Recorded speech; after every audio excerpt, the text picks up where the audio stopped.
Hello, everyone, and welcome back. Today we're looking at the Skystorm. This is the X-wing chopper. The Skystorm was first released in the United States in 1988. It included the pilot windmill. It was also sold in '89 and unfortunately was discontinued in 1990. Now, this is one of those kind of hybrid vehicles here that was always kind of an interesting little niche that it had. We have an interesting coloration and view of Windmill version 1. Let's see. The images that we have here on yojo.com are a little bit more limiting than what we do on a lot of the other vehicles. Um, the fact that it's meant to be a VTOL, so vertical takeoff and landing. Um, you know, uh, to try and put it, how do I throw this into the game? You know, it really gets down to being like I said, kind of a niche vehicle. It has a lot of great potential. The fact that we can take off and land virtually anywhere, very much like a helicopter, and yet it's also an attack vehicle. So, kind of looking at it in those regards. Let's see. We have easily broken and or lost pieces. We have the engine cover, and any combination of the missiles and bombs are often missing. Let's see. There's no other variation. We have a Canadian view of this, so it does have a Canadian sticker on there, and then we also have the other side of that. And then what else do we have? Nope, it's just those two. So up in Canada, they threw a Canadian sticker on there. There's no known price on this. It's something I don't know if they had ever collected it here, and that's why we don't have all the other wonderful pictures that we normally get from yojo.com. But this is what we have here today. All right, so we look at it as to what I had kind of put together here. Uh, I kept this a little bit on the simpler side here. Um, so we have this at speeder scale. Now that's typically what we have for a lot of the helicopters. Seeing that this is going to be a little bit more, the basis is the helicopter, um, and we're actually using the rotor blades a little bit for wings as well. So it does kind of add a little bit there. We have a crew of one, no passengers.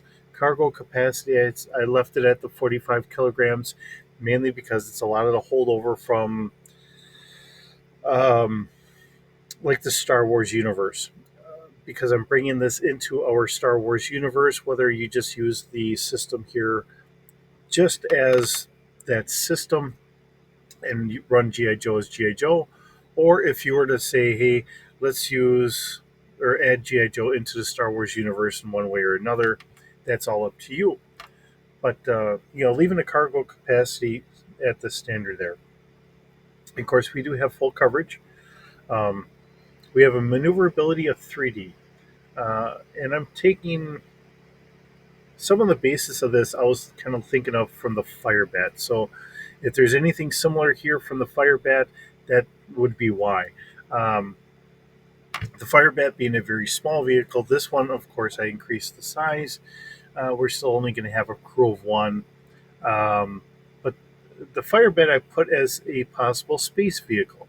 This definitely is not. And the Firebat was at starfighter scale. This is going to be a speeder scale. So you see where it makes it easy. Here's like a base to kind of go off of, and then we'll change everything accordingly. Um, so I kept it about the same speed as what we have in the Firebat. Firebat, I figure, being a very small vehicle, yes, even if you're going 220 miles an hour with a Firebat, that's pretty fast for a tiny little 20-foot vehicle. This one being a 40-foot vehicle, but it's more of a hybrid. I don't know what that would do to the rotor blades if we started going too fast. The fact that we're trying to use those as well as our lift, I'm just trying to balance things out here. I did give it a body strength of 4. Um, I think the Firebat was a lower body strength. Now we have the dual medium laser cannons, which our Firebat only had one. And like I said, this is, like I said, I grab something and I change it to make it its new vehicle. So we go from there. So we have a front fire arc. It's at speed or scale. Fire controls a 2D and damage is a 60. So we have that. Then we have a concussion missiles. Now we have like 6 different missiles here. So I mentioned it before. I'm trying to keep things a little bit more of a set standard here to keep it in line with like our Star Wars counterpart. So just listing it as 6 different concussion missiles. They're with a fire control of 2D. This is all at speed or scale and a damage of 70. So um, it's got some pretty good teeth to it, and it's like I said, it's kind of a niche fighter support craft to kind of throw in there.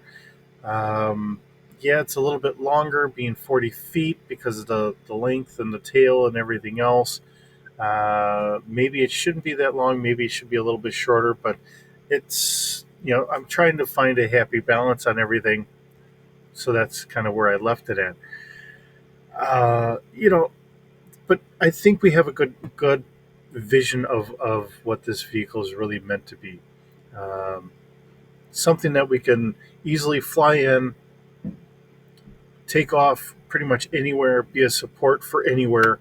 Um, Although bringing some of the other things in here, where I was given the vertical takeoff and landing uh, for like the Sky Striker and so on and so forth. But there again, I wasn't thinking about all this stuff that comes out later, which adds different niche capabilities that maybe we wouldn't have worried about later on uh, if we had that technology earlier. But with that, I think we have a good encompassing vision of what this could be, or in varying degree. If for nothing else, it might be a cheaper alternative to some of the other repulsor lift vehicles. Seeing the Sky Striker now with repulsor lift to lift it up and take off from anywhere.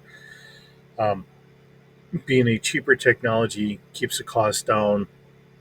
There again, the other thing I've mentioned before is G I Joe very well could be a great test bed unit for different vehicles. Maybe they make 20 of them, they try it out, and yes, this works. No, it doesn't work. Um, but in their constant need for different vehicles, different avenues for trying to support or whatever, what does and what doesn't work. So it could always be looked at in those regards as well. So with that, thanks for visiting. It's always wonderful having you stop by. Hope you're having a wonderful day. We'll see you in the next video.